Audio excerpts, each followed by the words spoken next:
Bonjour et bienvenue dans une nouvelle vidéo de Science, Vie et Terre. Aujourd'hui, nous verrons le chapitre des enjeux contemporains de la planète. Ce chapitre est divisé en deux grandes parties. La première partie, c'est les géosciences et dynamique des paysages. Tout ce qui sera donc érosion, processus et conséquences, sédimentation, milieu de sédimentation, ainsi que érosion et activité humaine euh, compose justement cette grande partie. La prochaine grande partie, ce sont les agrosystèmes et le développement durable. On verra dans cette grande partie les structures et fonctionnements des agrosystèmes, ainsi que les caractéristiques des sols et la production de biomasse. Et bien sûr, comment est-ce qu'on trouve des solutions vers une gestion durable de l'agrosystème. C'est parti. Alors, géosciences et dynamique des paysages, l'érosion, processus et conséquences. Tout d'abord, on va commencer par un petit texte. Les paysages changent au cours du temps sous l'effet de l'érosion qui affecte la totalité des reliefs. Les montagnes voient leur altitude baisser en plusieurs millions d'années et la composante géologique d'un paysage caractérisé par ces roches de nature différente comme le calcaire ou la marne, etc. Ces reliefs, ces pentes et donc le résultat de l'érosion. Donc, qu'est-ce que l'érosion en fait? Parce qu'on en parle dans ce texte, eh bien, c'est l'ensemble des phénomènes externes qui enlèvent tout ou une partie des terrains existants et qui modifient ainsi le relief. Euh, L'eau est le principal facteur qui altère les roches telles que le granit et elles sont ainsi désagrégées par deux différents types d'altérations. Une qui est l'altération physique, c'est une désagrégation d'une roche lors de transformation physique. Je parle de transformation physique dans une vidéo de physique-chimie, je la mettrai juste là. Euh, Telles que le gel et le dégel. Elle provoque une perte de cohérence des roches. Donc ici, j'ai mis quelques exemples de types d'altérations qui sont très importants à apprendre. L'action des racines. Les racines de certains végétaux vont se poser vont progresser dans la roche et vont passer d'une roche solide à une roche qui est plutôt friable, c'est-à-dire qui aura tendance à se casser, fissurer. L'alternance des températures, c'est-à-dire du coup l'action de gel et de dégel, peut aussi altérer les roches et aussi l'action des glaciers. Quand un glacier fond et avance sur la roche, ça crée des stries qui vont marquer justement cette altération physique. On passe aussi à l'altération chimique, qui est une désagrégation d'une roche lors de transformation chimique. Donc c'est exactement comme l'altération physique, sauf qu'au lieu de transformation physique, on parle de transformation chimique. Elle modifie la composition en minéraux et il y a plusieurs types d'altérations chimiques. On a par exemple l'hydrolyse, qui est une transformation chimique des minéraux d'une roche par fixation d'eau et entraînant la désintégration d'une roche. Vous verrez ça justement en TP plus en détail. On a aussi ce qu'on appelle l'oxydation-réduction. Le processus le plus commun d'oxydation est la transformation de fer, d'ion fer 2+, en ion fer 3+. La dissolution, que vous avez aussi appris en physique, qui est en fait physique-chimie, c'est le cas du calcaire qui, au contact de l'eau et du CO2, bien sûr, va se dissoudre, d'où le fait qu'on voit des trous apparaître sur certaines roches calcaireuses. Le granit sain, qui est une roche cohérente, une roche cohérente, c'est, pour préciser, c'est, disons, une roche qui est solide. Euh, Si par exemple j'essayais de casser le granit sain avec mes mains et que je ne peux pas, je peux la qualifier de roche cohérente. Devient ainsi une arène granitique qui est une roche meuble. Donc en fait, le contraire d'une roche cohérente, c'est une roche meuble qu'on ne peut pas détruire. Genre, je ne peux plus le détruire et c'est la forme stable, en quelque sorte, du granit. Et on appelle ça du coup l'arène granitique, pardon. Les produits de l'altération sont des particules détritiques, donc ici arène granitique, pardon, solide et bien sûr des ions solubles, comme on en avait parlé, qui résultent de l'altération chimique.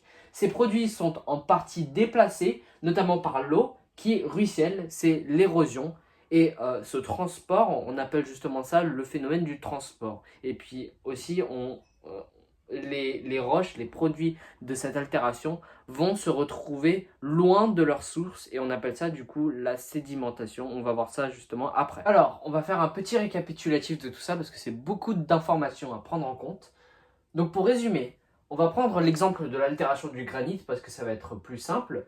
On prend le granit sain, donc c'est-à-dire à la base, imaginons dans les montagnes, on trouve ce granit sain qui n'a pas été altéré, rien du tout, et c'est ce qu'on appelle une roche cohérente. C'est pour ça qu'on appelle ça une roche cohérente, c'est parce qu'elle n'a pas été altérée du tout. Elle est composée principalement, donc elle est composée de minéraux. Ces minéraux sont au nombre de 3, le quartz, le feldspar et le mica. Ces minéraux vont être altérés physiquement et chimiquement. Par cette altération, on a des produits de l'altération, c'est-à-dire l'arène granitique. Et ces produits sont au nombre de 2, justement, qu'on appelle les particules détritiques, qui sont composées de sable et d'argile et d'autres autres particules, et d'ions principalement, qui ont été le résultat de l'altération chimique. Alors, sédimentation et milieu de sédimentation. Une particule donnée se dépose lorsque la vitesse du courant ne permet plus son transport. On parle alors de sédimentation. Et les particules s'appellent alors sédiments. À l'embouchure des fleuves, les particules détritiques, j'ai écrit détritiques 2 fois, excusez-moi, qui ne sont pas déposées en amont, sédimentent dans des bassins sédimentaires. Les bassins sédimentaires, du coup, ce sont des affaissements dans lesquels se déposent des sédiments. Donc ici, je vais rapidement faire un petit récapitulatif du phénomène de la sédimentation et de ce qu'on avait vu précédemment. Alors, on a en toute première chaîne l'altération qui s'opère dans les plus hautes altitudes. Ensuite, l'érosion va faire son travail et va, au fur et à mesure qu'on baisse d'altitude, décomposer en quelque sorte la roche. Le transport, donc, qui est causé par la pluie, le vent, etc., va emmener les particules détritiques dans le niveau le plus bas, ce qui est en quelque sorte la mer ou bref, les embouchures de fleuves. Ces bassins-là, donc on appelle bassins sédimentaires, bassins sédimentaires, vont accueillir toutes ces particules-là, et on va voir justement après ce qu'il arrive, ce qu'il advient de ces particules. Alors, qu'arrive-t-il de ces sédiments dès qu'ils arrivent en bassin sédimentaire? Eh bien, les sédiments détritiques se déposent dans différents milieux, donc comme on l'avait dit, des lacs, des deltas, des fleuves, etc. Ils sont peu à peu enfouis en profondeur, ce qu'on appelle l'enfouissement, c'est un phénomène, où en perdant de l'eau, ils sont compactés et cimentés. Donc un liant se forme entre les particules, ce qu'on appelle la flocculation. C'est assez long à expliquer, mais vous le verrez en TP normalement. On appelle diagenèse le processus de transformation des dépôts sédimentaires en roches. Donc c'est la suite de la flocculation. Et en fonction de la nature des sédiments, on peut classer les roches sédimentaires détritiques en différentes catégories. C'est-à-dire, on a les conglomérats qui sont de la taille des graviers ou des galets, les grès qui sont de la taille d'un grain de sable et les pellites qui sont de la taille de particules très fines. Donc j'ai mis à jour le schéma, beaucoup de nouvelles choses pour reprendre. Donc on a ici ce qu'on retrouve, le phénomène de l'enfouissement. Donc après la sédimentation, les sédiments, eux, s'enfouissent au fond, et dès qu'ils s'enfouissent au fond, débute le processus de flocculation qui du coup va assécher les pierres. Enfin, les pierres vont s'assécher en gagnant au fur et à mesure qu'ils gagnent de la profondeur, et vont se compacter encore plus, et ils se compacteront d'autant plus qu'ils perdent de profondeur, et donc du coup tout le poids qu'ils amassent va encore plus les compacter, ce qu'on appelle du coup la diagenèse. Au tout début, nous avions de la roche sédimentaire, et à présent, on a ce qu'on appelle la roche-mère, qui en fait compose pratiquement toute la roche, et ça forme une sorte de cycle. Je ne sais pas si vous voyez, on a de la roche-mère ici, mais on a aussi de la roche-mère en tout début, et recommence ainsi donc le processus de l'érosion, altération et transport, etc. Alors, l'érosion et l'activité humaine. Diverses activités favorisent les risques liés à l'érosion, comme par exemple le prélèvement excessif de granulats ou de construction de barrages. Des mesures de protection ou de prévention permettent de limiter les risques.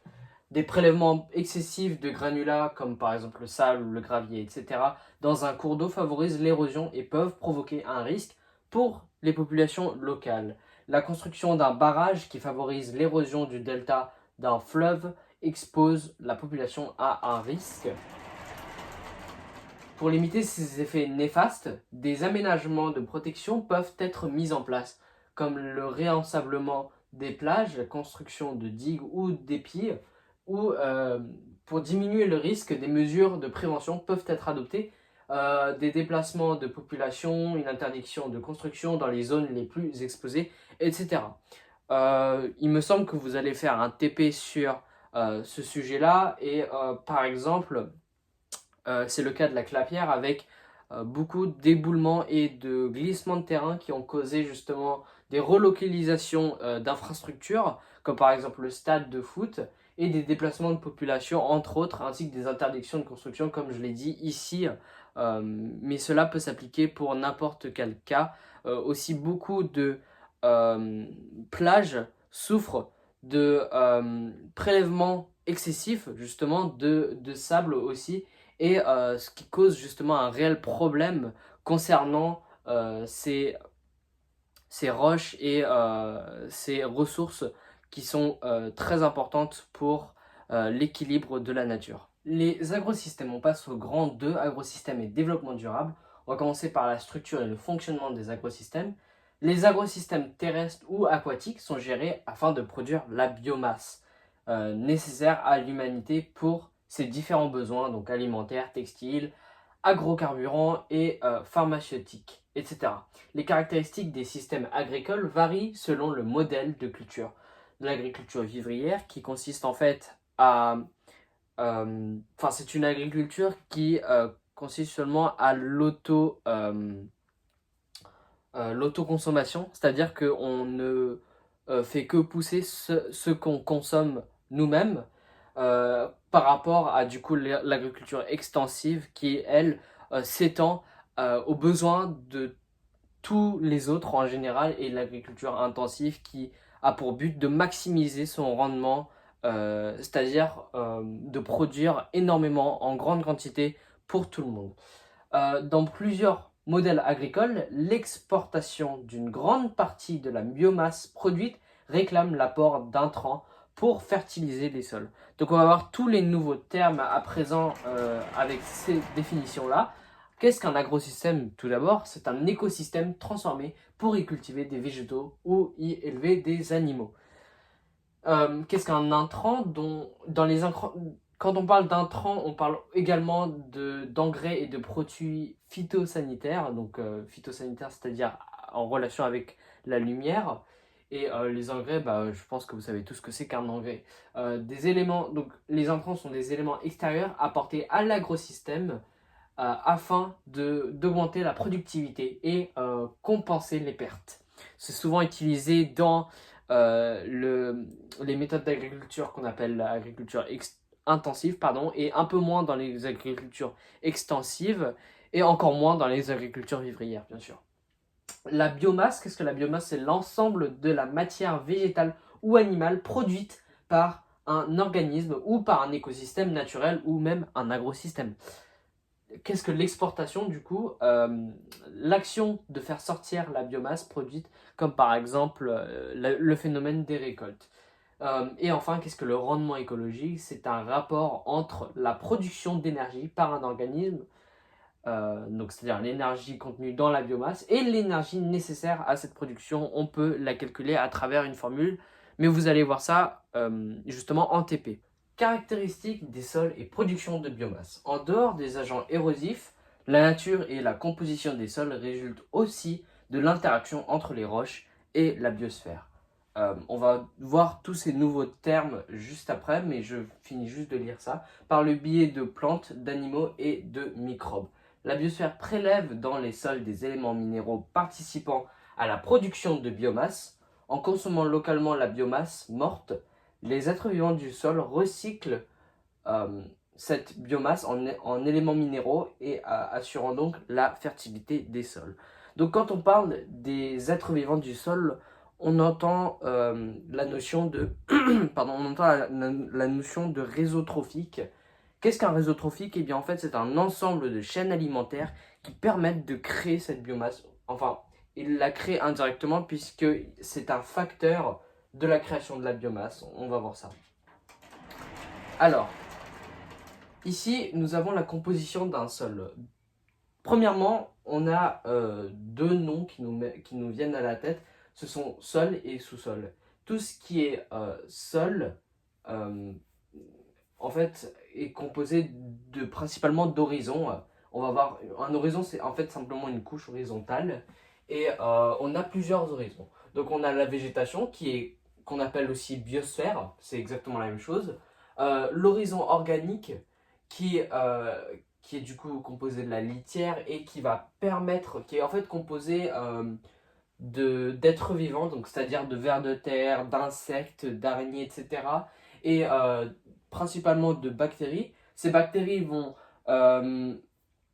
Euh, Ces bactéries vont manger les cadavres d'êtres vivants pour les transformer en ce qu'on appelle l'humus, qui est dans la prochaine étape qu'on appelle du coup l'horizon organominéral. C'est une sorte de couche dans laquelle on mélange à la fois des éléments organiques et à la fois des éléments minéraux qui ont été décomposés par les animaux. On va voir comment est-ce que cela s'opère.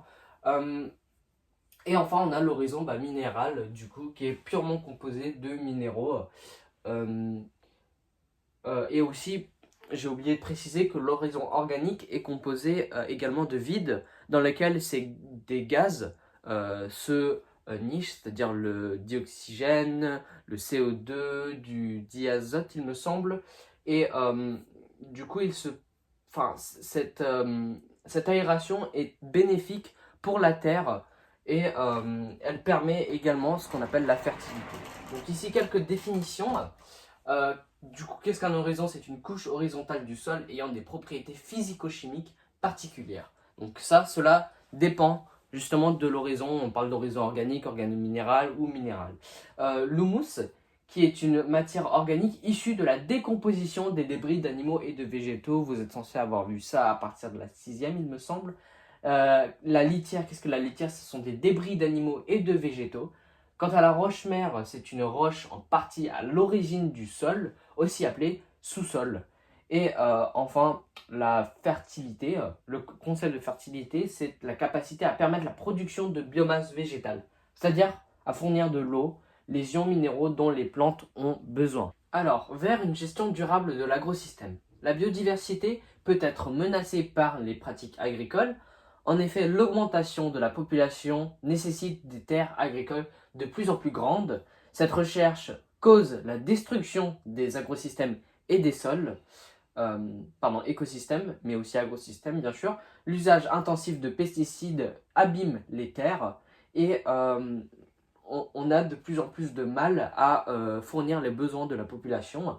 C'est pourquoi il existe plusieurs solutions ou alternatives, comme par exemple la polyculture, qui est une pratique agricole consistant à cultiver plusieurs espèces ou plusieurs variétés d'une même espèce simultanément sur une même parcelle, en opposition à la monoculture.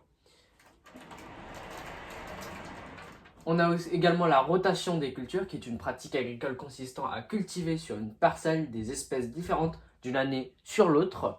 Et l'agriculture, bien sûr, biologique, que vous connaissez pratiquement tous, j'imagine, qui est une pratique agricole consistant à bannir l'utilisation de produits phytosanitaires issus de la synthèse chimique et à les remplacer, si cela est possible, soit par des produits naturels, soit par des moyens de lutte. Donc je m'étais trompé précédemment sur la définition d'un produit phytosanitaire, la voici. Produit visant à améliorer la santé d'une plante cultivée en détruisant les pathogènes, c'est-à-dire les champignons, les bactéries, les parasites, etc. et les ravageurs de culture, donc entre autres les insectes. L'utilisation intensive des terres peut amener à épuiser peuvent les amener à s'épuiser, excusez-moi. Notamment à travers le lessivage qui est favorisé par l'érosion. C'est en fait un déferlement, une sorte d'entraînement des molécules, c'est-à-dire des intrants, des engrais, des pesticides, etc., euh, par la pluie, en fait. C'est le fait de complètement tout enlever, et donc du coup, cela met à nu, en quelque sorte, la terre et la biomasse. Euh, Aussi, également, le manque d'eau qui est causé par l'irrigation et également le réchauffement climatique vont de plus en plus épuiser ces terres. Mais on a également aussi là des solutions, comme par exemple des techniques d'irrigation qui sont contrôlées. On a de plus en plus de technologies qui sont investies dans cela. Également des choix de variétés plus résistantes à la sécheresse, des cycles biologiques soutenant la production agricole, notamment à travers les composteurs. Donc ça, vous connaissez tous la notion de composteur, qui recycle les déchets à travers justement euh, cette technique de recyclage, hein. La rotation des cultures qu'on avait définie précédemment et la lutte biologique qui est un moyen de combattre les ravageurs par le biais de prédateurs naturels. Excusez-moi, j'ai oublié une parenthèse. Euh, on remarque en fait c'est un problème qui est très complexe puisque on doit à la fois cultiver et euh, donner à la population leurs besoins en termes de nourriture et de biomasse en général, mais de façon durable pour que les générations suivantes puissent en bénéficier également.